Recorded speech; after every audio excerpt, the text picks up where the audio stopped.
नमस्कार सर्वैदসকল আপোনালোক সকলোৱে জ্ঞাত যে কনজিউমাৰ প্ৰাইচ ইনডেক্সৰ সূচাংকৰ ওপৰত ভিত্তি কৰি চৰকাৰী কৰ্মচাৰীসকলৰ মৰ্গিয়া বানচ অৰ্থাৎ ডিএডিআৰ বৃদ্ধি হয়। কিন্তু এই সূচাংক শ্ৰম মন্ত্ৰালয়ে যোৱা 3 মাহ ধৰি প্ৰকাশ কৰা নাই, যাক লৈ চৰকাৰী কৰ্মচাৰী সমাজ শংকিত হৈ পৰিছে আৰু ঔদ্যোগিক শ্ৰমিকৰ গ্ৰাহক মূল্য সূচাংক প্ৰকাশ কৰাত পলম হোৱাক লৈ সিটুৱে প্ৰশ্ন উত্থাপন কৰিছে। সেয়েহে সিটুৰ সাধাৰণ সম্পাদক তপন সেনে কেন্দ্ৰীয় শ্ৰম মন্ত্ৰী ভূপেন্দ্ৰ যাদৱলৈ এখন চিঠি দিছে। চিঠিৰ জৰিয়তে কৈছে যে দেশৰ লাখ লাখ চৰকাৰী কৰ্মচাৰীৰ মজুৰি আৰু ডিএনএছ ভাত্তা নিয়ন্ত্ৰণৰ বাবে AICPI-IW এক অতি গুৰুত্বপূৰ্ণ শ্ৰম পৰিসংখ্যা। এই পৰিসংখ্যা পৰৱৰ্তী মাহৰ শেষৰ কৰ্মদিনত পূৰ্বৰ মাহৰ সূচাংক প্ৰকাশ কৰাৰ নীতি নিয়ম চলি আহিছে।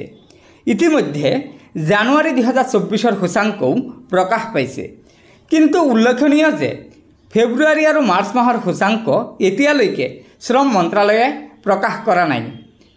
এই অত্যাধিক পলমৰ বাবে বেংকৰ কৰ্মচাৰীকে ধৰি কেন্দ্ৰীয় ৰাজহুৱা খণ্ডৰ কৰ্মচাৰীসকলে বিগত 3 মাহ অৰ্থাৎ ডিচেম্বৰ, জানুৱাৰী আৰু ফেব্ৰুৱাৰীত AICPI-IWৰ গড় হিচাপ লোৱাৰ পিছত এপ্ৰিল মাহত ঘোষণা কৰিবলগীয়া ডিএনএছ ভাত্তা হেৰুৱাব লগা হৈছে।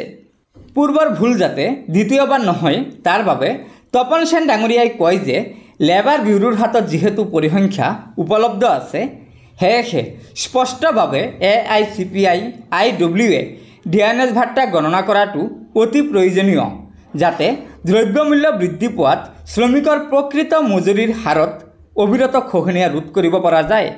সেয়েহে ফেব্ৰুৱাৰী আৰু মাৰ্চ মাহৰ সূচাংক তৎকালীনভাৱে প্ৰকাশ কৰাৰ বাবে উপযুক্ত ব্যৱস্থা গ্ৰহণ কৰিবলৈ আৰু 31 মেত এপ্ৰিল মাহৰ সূচাংক প্ৰকাশ কৰিবলৈ কেন্দ্ৰীয় শ্ৰম মন্ত্ৰী ভূপেন্দ্ৰ যাদৱক আহ্বান জনাইছে সিটুৰ সাধাৰণ সম্পাদক তপন সেন ডাঙৰীয়াই।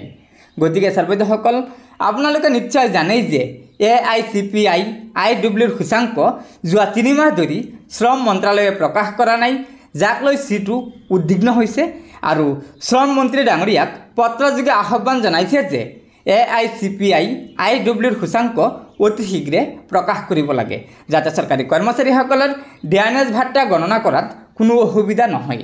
গতিকে ছাত্ৰছাত্ৰীসকল, লগৰ বন্ধুবৰ্গক এই ভিডিঅ'টো শ্বেয়াৰ কৰি আজিৰ এই গুৰুত্বপূৰ্ণ খবৰটো জনাই দিব আৰু পৰৱৰ্তী সময়ত চৰকাৰী কৰ্মচাৰীসকলৰ বিভিন্ন খবৰসমূহ পোনপ্ৰথমে পাবলৈ অনুগ্ৰহ কৰি আমাৰ এই চেনেলটো ছাবস্ক্ৰাইব কৰি ল'ব। ধন্যবাদ।